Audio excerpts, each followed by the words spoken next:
अगर आपको अध्यात्म की ऊंचाई पर चढ़ना है तो एक शब्द याद कर लीजिए, सहनशीलता, तितिक्षा। इसको सदैव जीवन में, एक श्लोक गंगा किनारे हमें जीने की सामर्थ्य देता था।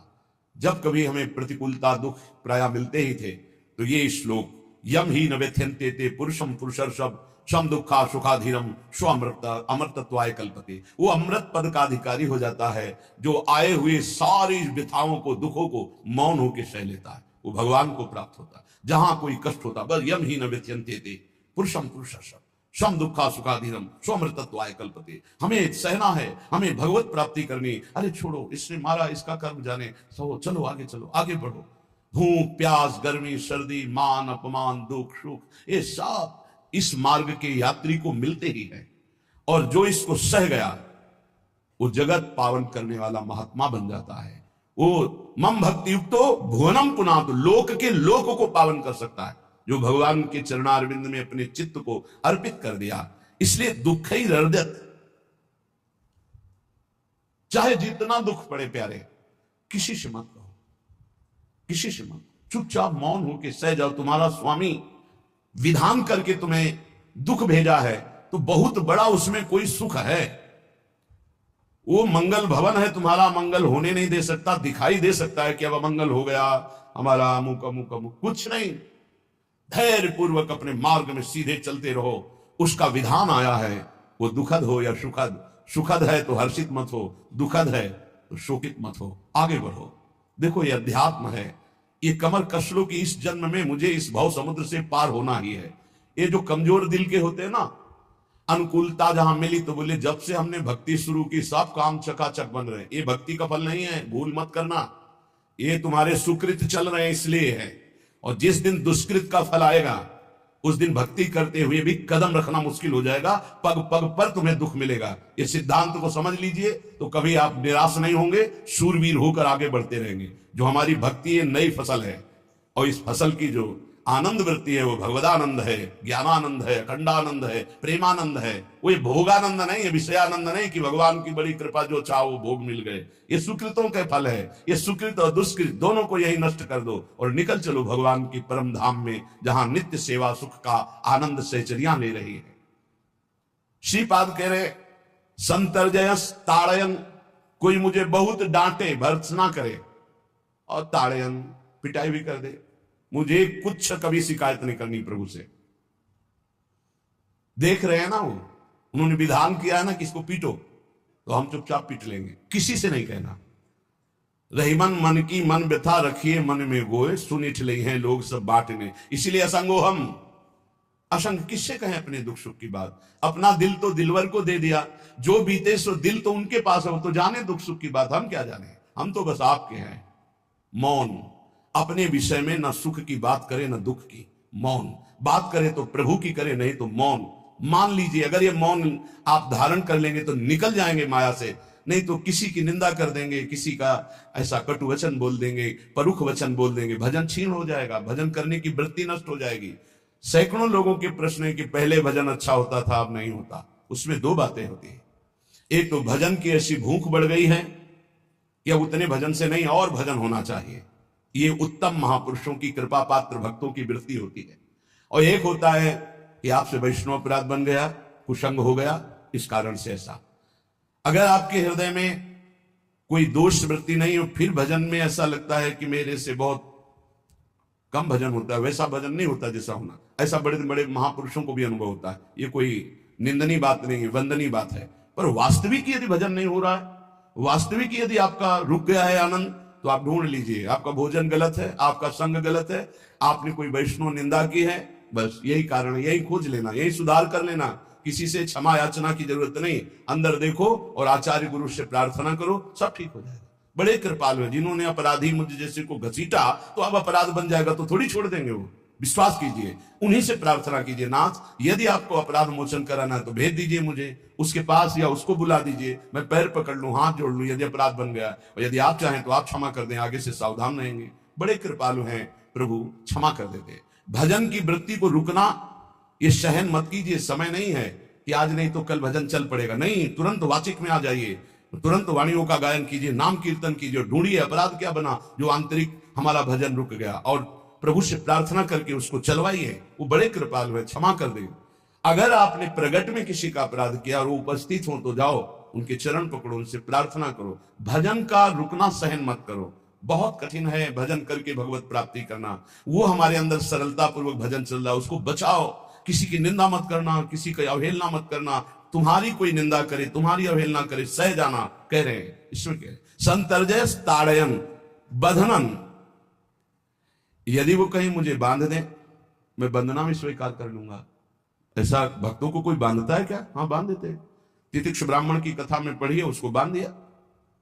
एक सखी बहुत भजनानंदी थी, उसके परिवार के लोग रोज उसे पीटते थे और उसे बांध देते थे। सखूबाई नाम उसका सखी का था। एक सखी बहुत नागरीदास जी के संग में रहकर भजन की वृत्ति उच्च कोटि की सीखी थी, भागमती बाई। उनके पति ही उनके ऊपर सैया लगाकर नई नवीन रानी के साथ बैठते हुए ऐसा पिटाई करते, इतना कष्ट देते, पर वो उच्च कोटि की ऐसी महान वक्ता, परम सिद्ध बरसाने के जो वास करने वाले अपने नागरीदास जी थे, हरिवंश महाप्रभु के शरणागत, उनके सत्संग से ऐसी उच्च कोटि की दशा प्राप्त हुई, उसे कोई फर्क नहीं पड़ा। उसके कष्ट देने के लिए उसके ऊपर सैया लगाते, राजा थे, और नवीन रानी के साथ उसके ऊपर बैठते, उपद्रव करते, मारते पीटते, लेकिन वो सम रहती। संतर्जय ताड़यन बंधनन, शांत, वो देख रहा है। बस तुमको यही सोचना, वो देख रहा है, मेरा स्वामी देख रहा है। वो देखते हुए मौन है ना, वो चाह रहा है ना, तो तेरा किया मीठा लगे। बस बात समझ लो, इतना तो बहुत बड़ी वस्तु प्राप्त होगी, बहुत बड़ी। एक मिट्टी जब कुम्हार को अर्पित हो जाती है तो पीट पीट कर एक छोटा राई भर भी दाना नहीं रहने देता, क्योंकि राई भर भी अगर दाना रहा वहीं से मटकी फूट जाएगी, राई भर भी अहंकार रहा वहीं से भक्ति रस निकल जाएगा। पीट पीट के उसको एकदम बराबर, फिर भी चैन नहीं, जल डाल के रौंदा, फिर भी चैन नहीं, हाथों से मल कर अपने अनुसार बनाया, फिर चाक पे चढ़ाया, जो चाहा आकार दिया, सूर्य के ताप में तपाया, फिर उसको दहकते हुए आवे के बीच में रख के पकाया, फिर उसमें रस रखने लायक क्षमता आ गई उस मिट्टी में। ऐसे ही हम जब संत महापुरुषों को, श्री भगवान को समर्पित होते हैं तो ये सब होगा। रस रखने लायक हृदय तभी होता है जब आवे में तपता है, इसलिए तैयार रहो। तभी नागरीदास जी ने कहा, बड़ो ही कठिन है भजन ढीक डरिबो। एक सूरवीर योद्धा की तरह जैसे उसके अंग घाव से युक्त होते हैं, वो कदम पीछे नहीं आगे ही बढ़ाता है, ऐसे भजनानंदी चाहिए। चाहे मुझे चोर कहा जाए, पतित कहा जाए, गाली दिया जाए, मुझे मारा जाए, बांध लिया जाए, तो भी मैं भगवान पर दोषारोपण नहीं करूंगा। मैं यही निश्चय करूंगा, प्रभु मेरे देख रहे हैं, जोई जोई प्यारो करे सोई मोई भावे, उनका विधान परम मंगलमय है। अंतः क्लेश मतीव दुस्सह तरम प्राप्नोति नाना विधि। मुझे अंदर से भी बहुत पीड़ा दी जाए, काम पीड़ा, क्रोध पीड़ा, लोग बाहर से तो ये दिया जाए और अंदर से भी ये दिया जाए, तो भी हे प्रिया जो आपसे नहीं कहूंगा। प्रेम में कभी शिकवा शिकायत नहीं होती, ना इष्ट से और अपने प्रीतम के विधान से दिए हुए कष्ट को हम दूसरे से कह दें। धिक्कार हमारी प्रीति को, प्रीतम सहावे और मैं दूसरे से शिकायत करूं? नहीं, हर विधान आपका सब है। ये प्रेम है मस्ती का, ये लज्जू पंजू ऐसे काम नहीं है इनके। ये तो देखते हैं पैर धर के, अगर गर्म लगा तो हटा लेंगे, मत रखना गर्म ही गर्म है। और छाती मजबूत करके कि आग पे चलूंगा, तो पैर रखोगे तो चंदन हो जाएगा आग में भी। पूरे जीवन की बात कह रहा हूं, पूरे जीवन की। सोचो उस समय जब 13 वर्ष की अवस्था है और घर से निकले थे, कोई साथी नहीं है, कोई समझाने वाला नहीं, और आज इतना जीवन हो गया, इसी यार के सहारे हुआ है। इसी यार, ना 1 रुपया कभी था, न रहा है, न रहेगा। प्रेमानंद का 1 रुपया नहीं है, प्रेमानंद की एक वस्तु नहीं, ना रहा ना रहेगा। हाँ, प्रेमानंद की सब वस्तुएं हैं, ना होते हुए भी पूरा विश्व मेरा। क्यों? प्रेमानंद भगवान का है। भगवदानंद को प्रेमानंद कहते, वही संपत्ति। जीवन भर एक ही साथी रहा है, और हे नाथ ऐसी कृपा करना, अब दूसरा साथी बने ना। अब आओ तो मृत्यु रूप में ही आओ, और किसी रूप में मत आना। साथी हो तो आपका साथ हो, सर्वहरण करने वालों में मैं मृत्यु हूं, बस उस रूप का इंतजार है। आओ उस रूप में और समेट लो अपनी लीला। बस कभी किसी से शिकायत, कभी किसी ने कैसे हो, आनंद है। नहीं सुना है किडनी खराब है तो सुना ही होगा, कोई दुख नहीं, कोई दुख नहीं। वर्तमान दुख वर्तमान के आनंद से बहुत छोटा है। क्या दुख है, स्वामी के द्वारा दिया हो। ये आप हमारी प्रार्थना मान लीजिए। इस मार्ग में चलने पर जो दुख मिले कभी किसी से कहना नहीं, नहीं तो प्रीति में कलंक लग जाएगा, वो तुम्हें प्रभु से हटा देगा। नहीं, रहीमन मन की मन व्यथा रखिए मन में गोए, सुनित ले है लोग सब बाट न लिए। ये भगवत मार्ग शूरवीरों का मार्ग है। कभी अपनी अंतर व्यथा को किसी से मत कहो। जीवन में अगर कोई हमें कष्ट दे रहा है तो हमारा कर्म है, ना कि कोई व्यक्ति। ये बिल्कुल सिद्धांत तक चर्चा समझ लो। वही व्यक्ति जो मुझे द्वेष करता, वही व्यक्ति जो मुझे कष्ट और दंड देता, वही व्यक्ति प्रणाम करके छाती से लगाकर आंसुओं की धारा से अभिषिक्त किया, तो वो व्यक्ति था या कर्म? जब कर्म भोग हो गया तो वही हृदय से लगा के अश्रुधारा से क्षमा कीजिए, बहुत ऐसा ऐसा। नहीं, आप तो बड़ी कृपा की। व्यक्ति कभी कष्ट नहीं देता, मेरा कर्म उसके ऊपर सवार होकर मुझे दंड देता, इसलिए मैं किससे कहूं? अपनी जबान से दांत कट जाए तो किससे कहूं? ये जो दांत, इससे जबान हमारी पीड़ा को किससे कहूं? अब अपने हाथ से चोट लग जाए किसको कहूं? ऐसे सब आत्मा स्वरूप हैं, हमारा कर्म ही उनके ऊपर सवार होकर हमें दंड दे रहा। इसलिए भाई श्रीपाद का सिद्धांत जो कह रहे कि अगर भगवत प्रेम प्राप्त करना है तो मुंह बंद। 22 बाजार में कोड़े मारे गए, एक बार भी श्री कृष्ण से नहीं कहा। पूज्य भाई जी महाराज के जीवन कष्टमय, कभी श्री कृष्ण से नहीं। बाबा नहीं सह पाए, बाबा ने श्री कृष्ण से कहा, श्री कृष्ण चंद्रजू से, ये क्या है, इतना कष्ट क्यों दे रहे हो उनके शरीर को? तो मुस्कुरा दिए, बोले मैं नहीं दे रहा हूं, ये तुम्हारे कर्म का फल भाई जी भोग रहे हैं। ऐसा? बोले हाँ। सीधे अस्पताल गए, भाई जी से कहा ये आप हमारा प्रारब्ध क्यों भोग रहे हैं? तो कहा आज ये कौन सा खेल रच रहे हो बाबा, क्या बात कर रहे हो? जीव का अपना कर्म भोगना होता है, किसी और का निजीकृत कर्म भोग? तो उनका आप हमको बहका नहीं सकते, हमें परम तत्व से पता चला है कि आप हमारे कर्म। तो हंस दिए भाई जी और बोले देखो हमें कोई फर्क नहीं पड़ता, आपको फर्क पड़ जाता। आप चढ़ो, जिस साधना की चढ़ाई पर चढ़ रहे हो चढ़ो, मंगलमय श्री कृष्ण तुम्हारी यात्रा को पूर्ण करें। हम तो अस्पताल में पड़े पड़े प्रिया प्रीतम के साथ खेल रहे हैं, कोई फर्क नहीं पड़ रहा। ये बड़े महापुरुषों ने अपने कष्ट की तो बात जाने दो, दूसरों के कष्टों को लेकर भोगाए। हम जरा सा कष्ट आ जाए तो बोले हमारी अंदर श्रद्धा थी अब खत्म हो रही क्योंकि कष्ट आने लगा। उसमें भगवान का क्या दोष है? वो तो बड़े कृपालु हैं कि ऐसे पापात्मा होने पर भी मुझे महात्माओं का संग दिया, धाम का वास दे रहे, नाम जपवा रहे। अब हमारे पूर्व प्रारब्ध हमें कष्ट दे रहे, इस समय भी वो हमें दुलार कर रहे। जीव समझता नहीं, केवल दोषारोपण भगवान और भगवत मार्ग पर कर देता है। इसलिए उपासक को अंतः क्लेशमति व दुस्सहतरम, ये जो आप काम क्रोध से जल रहे हो ना, ये तपस्या है, इसका बहुत बड़ा लाभ मिलेगा। और अगर भोग रहे हो ना, गिर रहे हो, पतित हो रहे हो, तो वो सुख नहीं, वो शांति नहीं, वो विश्राम नहीं। एक बात ध्यान रखना, इस शब्द को याद रखना। ऐसे रहने पर भी हमारे द्वारा जो भी, वो हमारे स्वामी ऐसे लेते हैं, जन अवगुण प्रभु मान न काऊ, दीन बंधु अति मृदुल स्वभाव। कल शाम के पूज्य परमहंस राम मंगल दास जी की वाणी का चिंतन हो रहा था, उसमें कह रहे कि जो 30 मिनट भगवान नाम कीर्तन कर लेता, मेरी बात पर विश्वास रखना, वो उसको भगवत प्राप्ति होगी। 24 घंटे में 30 मिनट नाम कीर्तन कर लेता है और अन्य समय विस्मरण रखता है, तो 30 मिनट का नाम कीर्तन उसे भगवत प्राप्ति करा देगा। तुम्हें जो पाठ प्रिय हो, 30 मिनट पाठ कर लोगे, भगवत प्राप्ति होगी। और बहुत पहुंचे हुए महापुरुष जिनके चरणों में अपार श्रद्धा है, आप लोग तो रात दिन लगे आपको भगवत प्राप्ति नहीं होगी। चूक हो जाएगी तो जन अवगुण प्रभु मान न काऊ, दीन बंधु अति मृदुल स्वभाव। अग्नि की ज्वाला के समीप रुई का पहाड़ कितनी देर टिकेगा? कितनी देर टिकेगा? उसके ताप में झुलस जाएगा।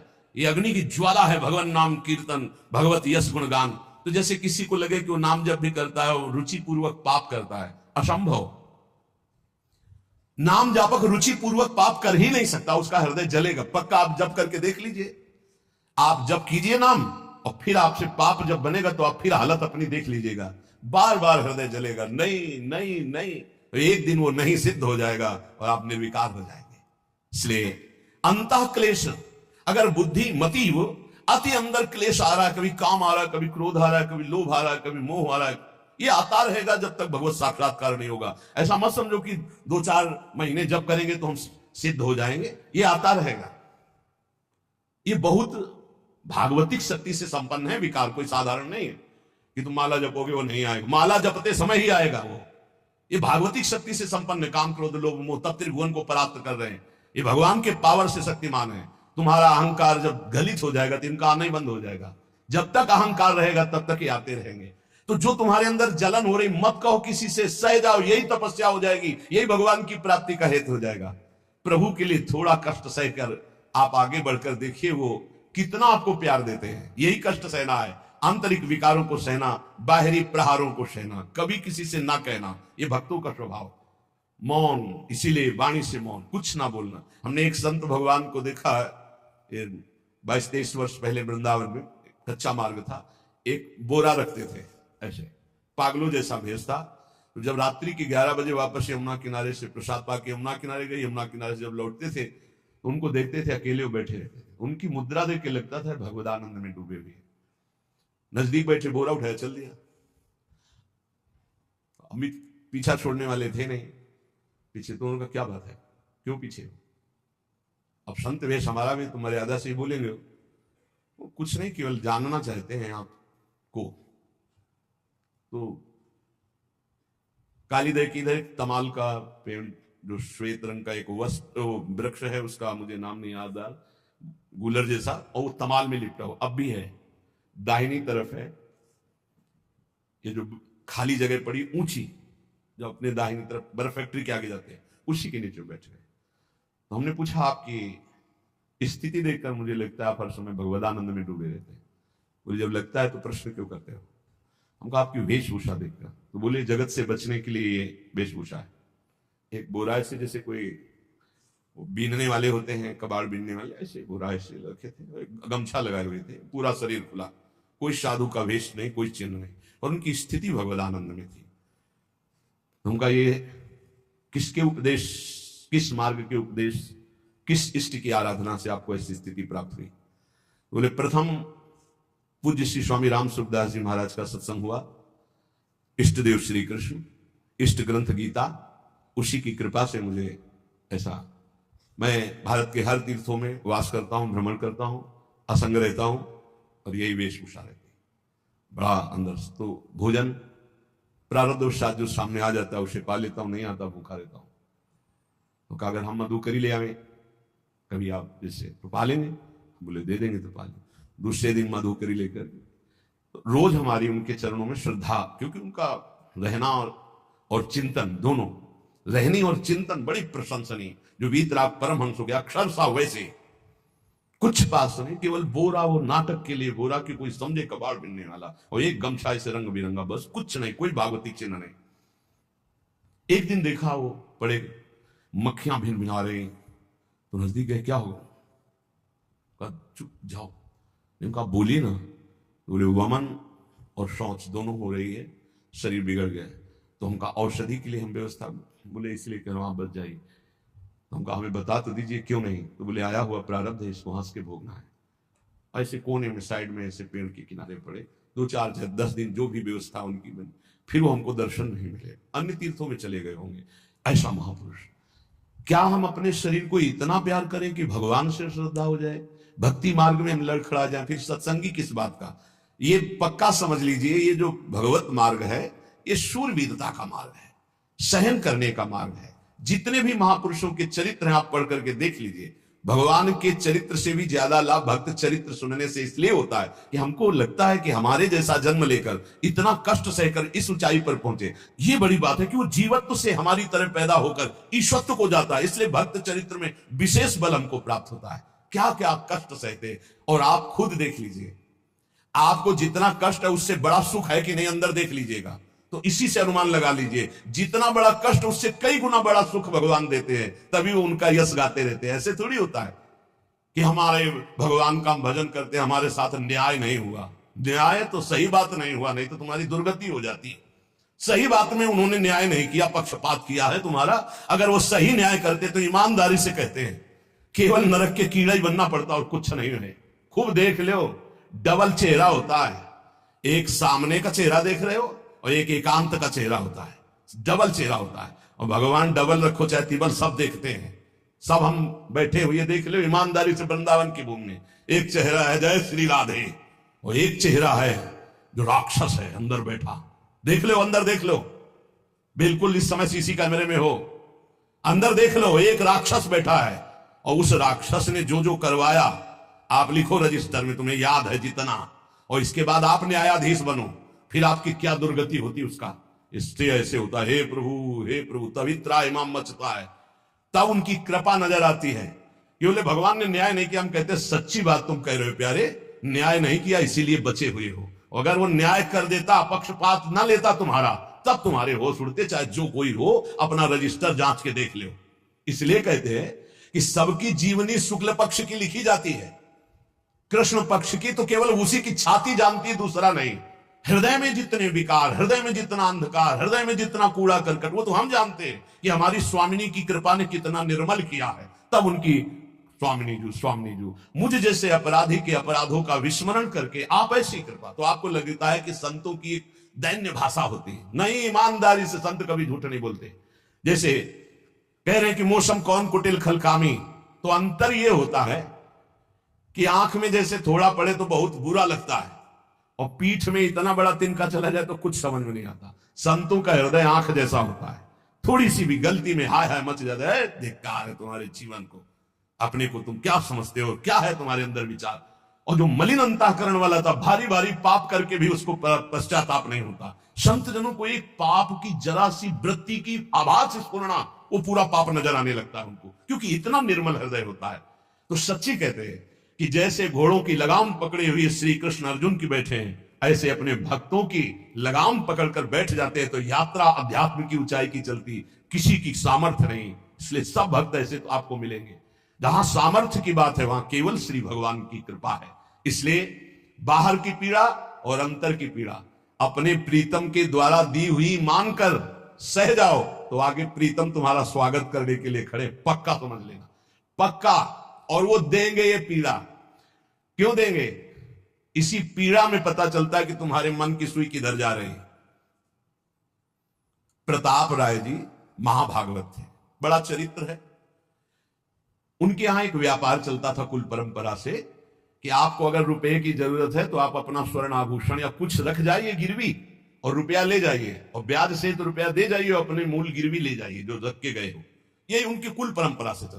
तो उसी के आधार पर वो कुल परंपरागत कर्म कर रहे थे, निरंतर नाम जब भगवत आराधन में मगन। अब नाम जब भगवत आराधना और ईमानदारी से कार्य, तो बड़ा सा खूब धन संपत्ति, बहुत आनंद, और भक्तजनों के खूब भोजन होते, भंडारे होते। तो जो चिढ़ने वाले, जलने वाले लोग हैं, वो जलते थे कि करता तो ये कुछ है नहीं, खूब जय जय मच रही है चारों तरफ, इसको नष्ट किया जाए। ये किसने बीज बोया? अरे बोले दुष्ट स्वभाव ने। नहीं नहीं नहीं नहीं, भगवान ने। किनको उस्काया? डंडे को। क्यों? अब झंडा फहराओ मेरे भक्त के यश का। उनके हृदय में जलन हुई। वहां का काजी और मिल गए 3 लोग, और उन्होंने कहा कि इसको नष्ट किया जाए। बोले बस आप सहयोग दो, नष्ट तो पक्का। बोले कैसे? बोले प्लान तो सब हमारा बन गया है। अब झोली में कंकड़ भरे, प्रताप राय जी बेटी का ब्याह है, 10,000 मुद्रा चाहिए। बोले गिरवी? बोले ये है स्वर्ण मुद्राएं। और वो इतने ईमानदार, विश्वास, बोले बॉक्स रखा रहता है, उसी में रख दो, दस्तखत करो, 10,000 रुपए लो, ब्याज से दे जाना, अपना ले जाना। थोड़ी देर बाद दूसरा आया ऐसे, फिर तीसरा आया, वो तो उनका व्यापारी था। 5 दिन बाद वापस आया और काम बन गया, ब्याज सहित ये रुपए लो, हमारा आभूषण वापस करो। बोले जहां रख गए थे वैसे उठा लो। बाक्स से उठाया ऐसे, अरे देखो कितना नाटक करता है, माला जपता है, भगत बनता है, हमारे स्वर्ण आभूषण हटाकर कंकड़ पत्थर भर दिए। अब लोग तो आश्चर्यचकित हो रहे थे कि ये भगत जी तो ऐसे है नहीं।